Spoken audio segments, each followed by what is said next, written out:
Hello, brains. In this video, I'm going to show you a keynote that I did at a conference called Neurodiversion. This is a new conference, a really exciting conference for this community because it is designed for us, for people who are neurodivergent, who are looking to learn about our brains and connect with each other.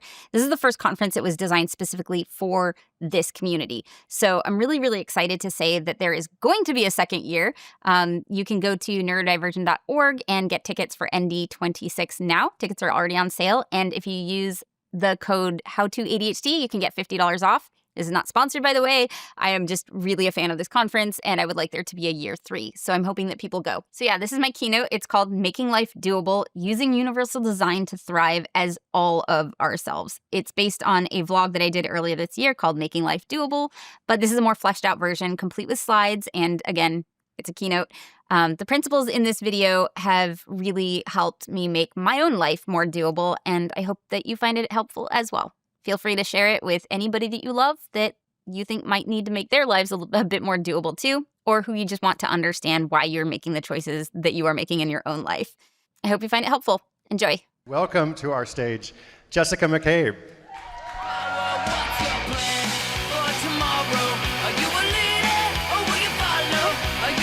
Is this on? Okay, cool. I promise I won't do this in Italian. All right, well, thank you so much for the introduction. I'm really, really happy to be here at Neurodiversion. The very first one, you guys, we got here for the first one ever. I'm assuming there's gonna be another one. So I turned down every in-person speaking engagement that I was offered this year because I'm a new mom, except for this one. And there's a reason for that. It's because Neurodiversion aimed to do something really exciting. Specifically design a conference to be accessible to the people it is meant to benefit. And not just people with ADHD, but all neurodivergent people, which was a very ambitious goal, and frankly, I had to see how they did. But this is revolutionary that they're even attempting it, because for so many of us, it can make attending a conference doable. When an event is designed to be welcoming and accessible to users with diverse needs, everyone benefits. And in a world designed for neurotypical people, our neurodivergent community, this community, is our greatest strength. Being able to, I'm gonna cry like on my first slide, I'm so sorry. Being able to gather,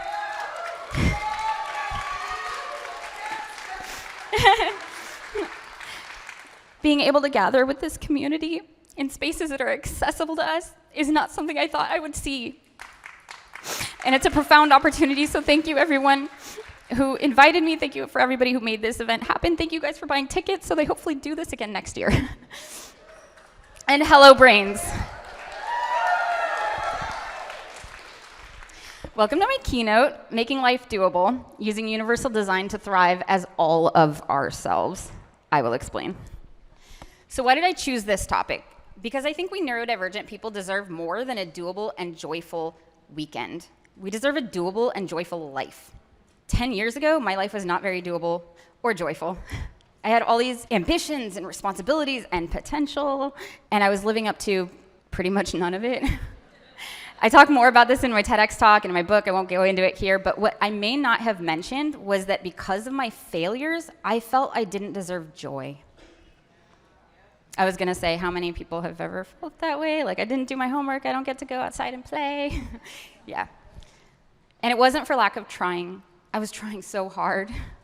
I was reading self-help books, listening to advice, exploring strategies, all of them designed for neurotypical people.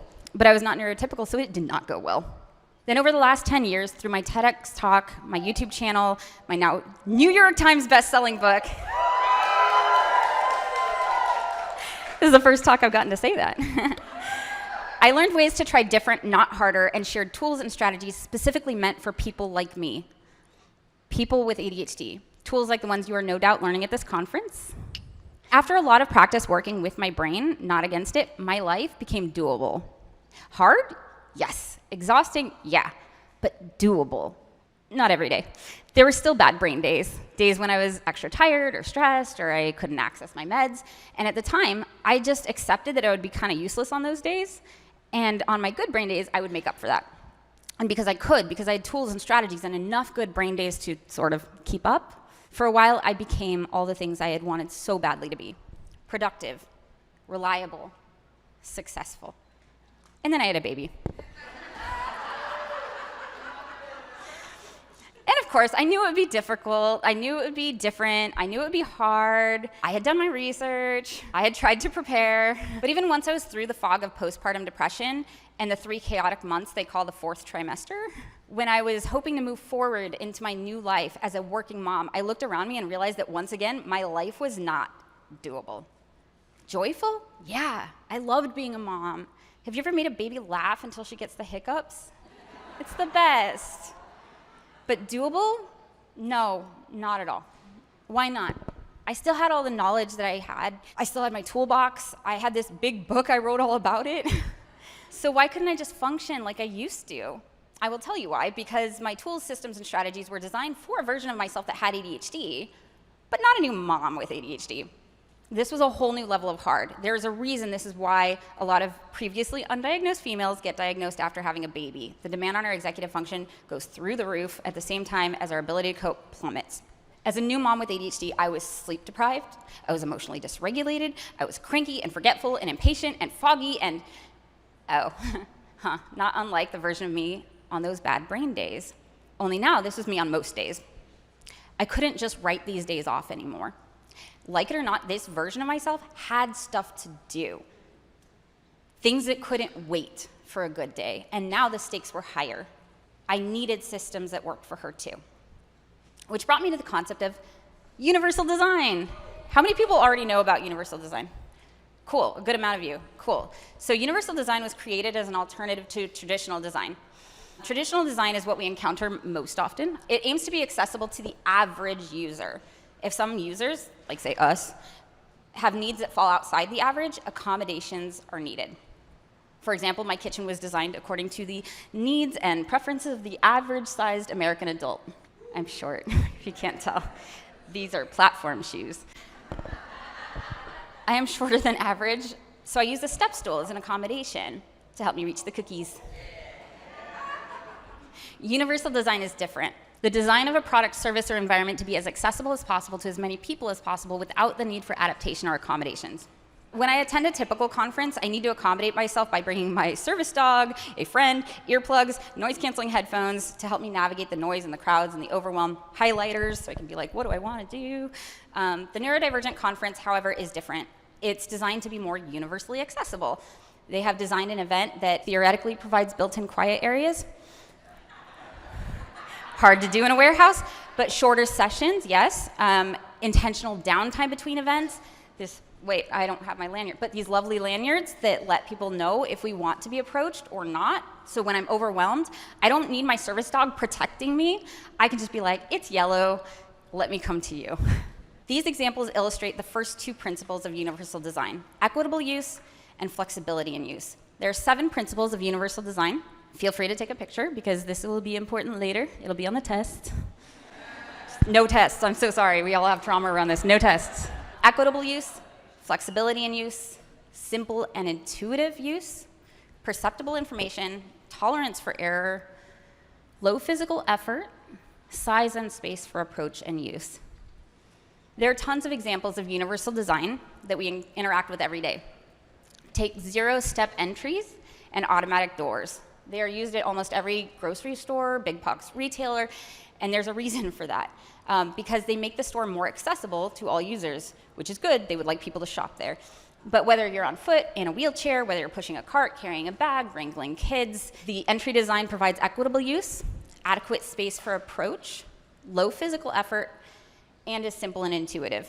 Curb cutouts are the classic example of universal design. They were designed for wheelchair access, but they also work great if you're pushing a stroller, pulling a cart, or riding one of those dope little electric scooters they have all over big cities.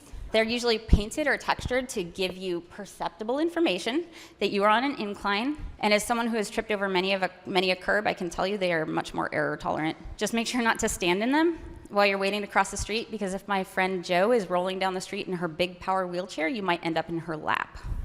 But hang on, I'm not here to talk about making things accessible for everyone who wants to shop at a supermarket, get around Austin, or attend a conference.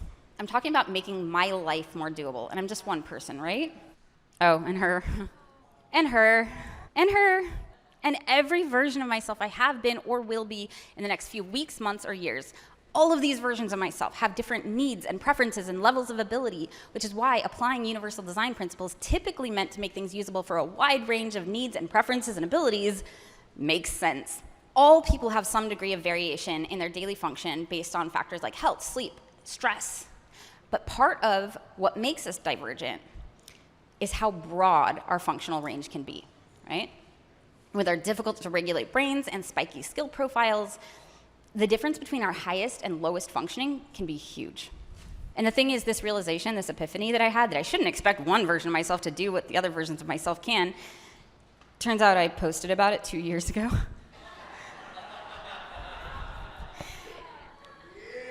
Anybody else have like epiphanies over and over and over, and you're like, wow, this is brilliant. Wait, what? Yeah. So ADHDers often feel like we should be able to do something because we've done it before, or their difficulty with focus or productivity isn't a real disability because sometimes we can do it just fine.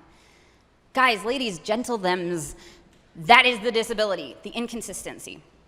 And this is not just an ADHD experience, by the way. This is an experience familiar to so many of us with dynamic disabilities, which, yes, is a real term. Thank you very much for asking. The term dynamic disability, it describes a condition or impairment where the affected person's functional ability fluctuates over time. It was coined in 2019 by somebody with chronic illness, and it's amazing. Tell everybody. This variability is related, it's based on factors that are unrelated to effort. Dynamic disabilities can be due to divergent neurotypes, co-occurring conditions, chronic illness, or other visible and invisible conditions. For us, doing our best looks different every day. And if a strategy or system will work for us universally, it has to be designed with all these versions in mind. All of these versions of us in mind, or at least as many as possible. As I realized once I had a baby, not enough of my tools and strategies were designed with my most extreme selves in mind. Although I had designed my systems to work with my ADHD brain, hi baby.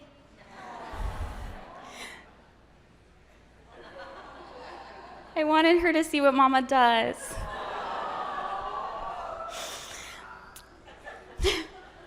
I'm good. Although I had designed my systems to work with my ADHD brain, I was still designing how I organized and managed home, work, and personal tasks for the average user, me on an average brain day. Or let's be honest, me on the day I designed the system. Which, let's be real, if I'm creating a new system, probably a better than average brain day. Unfortunately, that energetic, motivated version of myself creating that system is not the only version of me that needs to use my systems. And it certainly isn't going to be the only version of me going forward. In fact, as a new mom in this last year, I've met a version of me I have never been before. One that is dealing with postpartum depression, can't take a whole day off to recharge, and suddenly has to do most things one-handed or with a baby strapped to my chest. If this new life is going to be doable for me, I have to design with every Jessica in mind, from the most functional to the least. What do I mean by least?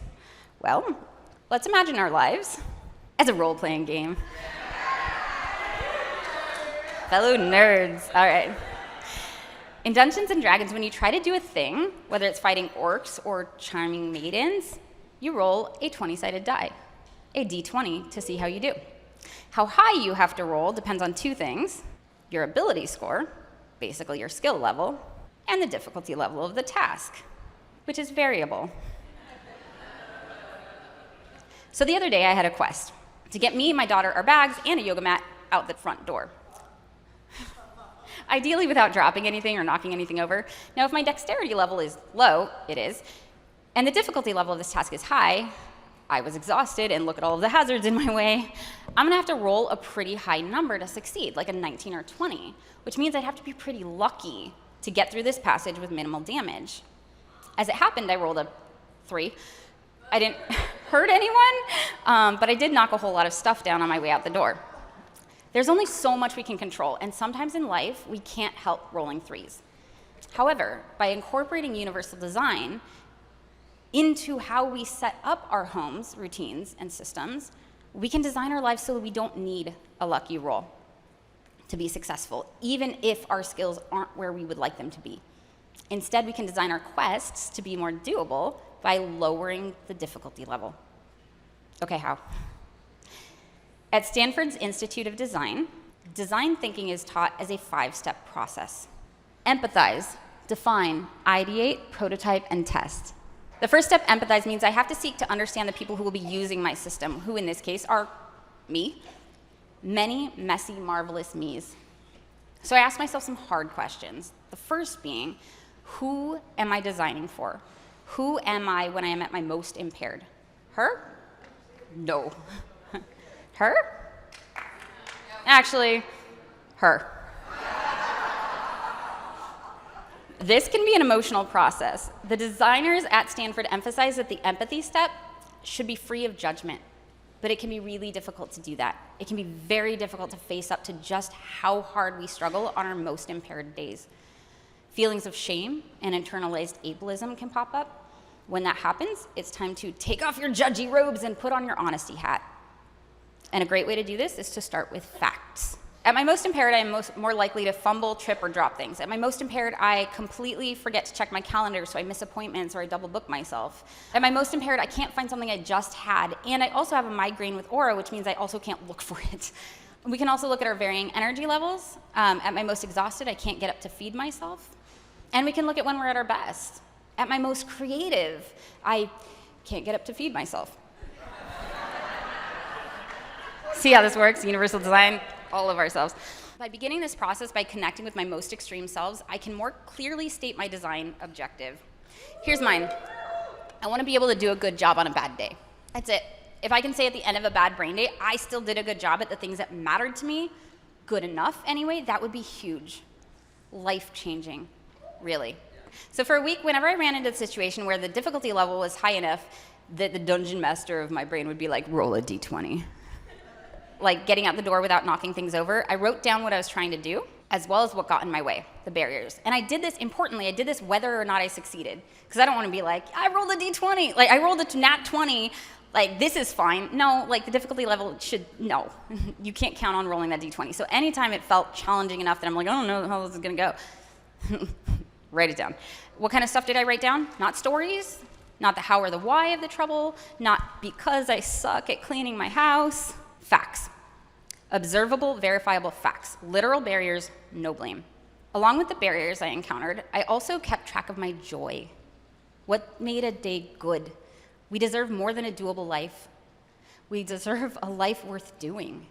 Speaking of which, if it's too much to do 2 logs in the same week, do one week and then one the next. I had to do them both at the same time because I needed to finish this talk and I started it last week. But tracking the joy was essential because, as a colleague of mine, Dr. Deirdre Kelly, pointed out, in eliminating the barriers, I didn't want to accidentally eliminate the joy. This can happen during the design process. Yeah, it would have been a lot easier to get out the door that day if I hadn't been carrying 2 bags, a baby, and a yoga mat. But my morning time with my daughter brings me joy, as does my yoga practice. And the little lizard on the shelf is from my mom's garden, and it brings me joy to have it greet me when I get home. So any solution I design would have to make this task less difficult without eliminating my sources of happiness. Once I kept a barrier log and a joy log for a week, I used them to identify patterns and set priorities. There's a reason you do it for a week before you try and come up with strategies, because that, trying to get out the door with all the things, knocking things over, that happened once that week. You know what happened 17 times a day? I was thirsty. But I encountered barriers in getting myself a drink. All right. When you're breastfeeding, you need to drink like a lake a day. So yeah, barriers. My couch is on the same floor as my water dispenser, but I struggle to get myself a drink when I'm down there because the drinking glasses are all the way upstairs. The physical effort it takes to retrieve the water is the barrier. So that was step 2, define. I defined the problem. Now step 3 is ideate, where I brainstorm ideas to solve the problem. Since I want to generate solutions that will be accessible to my most extreme selves, now would be a good time to review the 7 principles for universal design and see which might apply. So my current system, glasses upstairs, water downstairs, is failing me in several areas. If I have to go upstairs and then back downstairs, not even just upstairs, also back downstairs to get the water every time I want to drink, that is way more physical effort than I can reasonably expect from myself, especially my thirsty self, who is most likely to be collapsed on the couch in an exhausted heap at the end of the day and also currently watching Star Trek. It also fails on simple and intuitive. Because why do I have a water dispenser located so far away from anything I can dispense water into? So let's see, I could move the water dispenser to where the glasses are, which no, I can't because there's no space for it there because I would be blocking a walkway, space for approach and use. Or I move the glasses to where the water dispenser is, which no, I shouldn't do that because tolerance for error. The water dispenser is on the way out the door, where that ledge is. I would end up with so much broken glass from all the water glasses I left on that ledge on my way out the door. So I could get disposable paper cups and store them near the water dispenser, but that seems wasteful, particularly when I have a million reusable water bottles. Or I could gather up the water bottles I have scattered all over the house and in my car and put them in a box by the water dispenser. So when I want to drink water and I'm downstairs, I can fill a bottle that can go with me wherever I am. Simple and intuitive. And also the water dispenser, again, is near the door. So when I'm on my way out the door, I can fill a water bottle and take it with me. Flexibility in use. And then when I inevitably move all the water bottles to the car and all over my house, and all I have left is an empty box, I can take that box and go on a water bottle hunt. This is more physical effort than, say, paper cups might have been, but it is less physical effort than going up and down the stairs every time I'm thirsty and way more error tolerant than sticking my face under the water dispenser spigot and trying to pour the water directly into my mouth, which, yes, I have done. So now I prototype. Voila! A box of water bottles right near the dispenser. I put this together right before I left for this talk, so I'm just at the beginning of step 5, but I have high hopes. If it doesn't work, maybe I will try paper cups. Or I can go back to the ideation step and keep brainstorming. Or I can ask a friend who was like, why don't you do both? Why don't you have paper cups and the water bottles, so when you don't have water bottles, you can still take a drink, but you're not really wasting a lot, because I was like, right. That's actually really important. Designers do not work alone. They work with other people.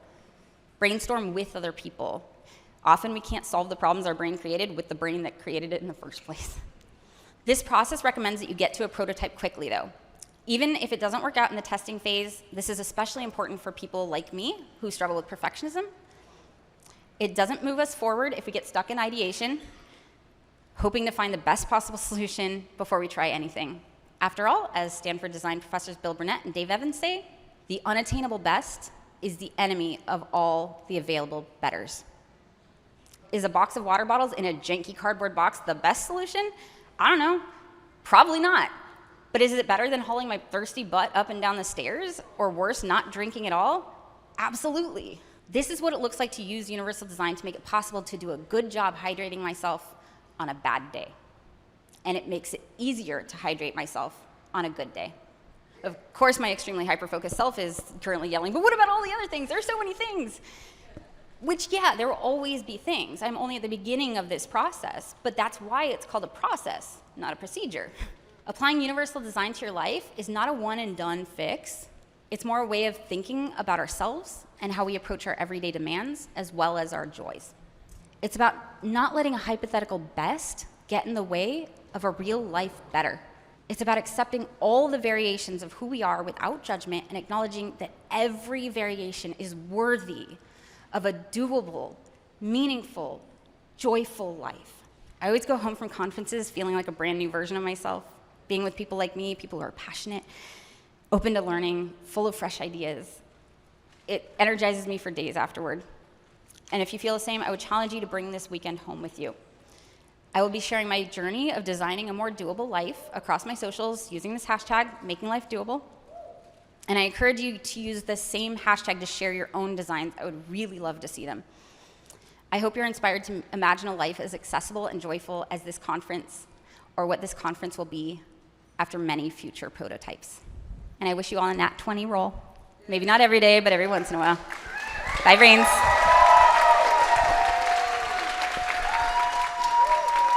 So yeah, I did half of that. I did go home and start working in earnest to apply universal design principles to make my life more doable. You can see some of that from our series with Cass from Clutterbug, but I did not use the hashtag MakingLifeDoable to talk about any of it because apparently remembering to do that was not doable for any of myself. So let me know in the comments below if you would like me to make this hashtag a thing, if you would like me to use it, if you would like to use it so that I can see what you're doing to make your own life more doable. Let me know, and I will talk to my team about how to make that doable. Thank you to our brain advocates and all our Patreon brains for not only making this video possible, but making us going to the conference possible, not only last year, but next year as well. So very, very excited that we get to do things like that, and it's because of the support that you provide us. Like, subscribe, click all the things, and I will see you next video, and maybe at Neurodiversion. Bye, brains.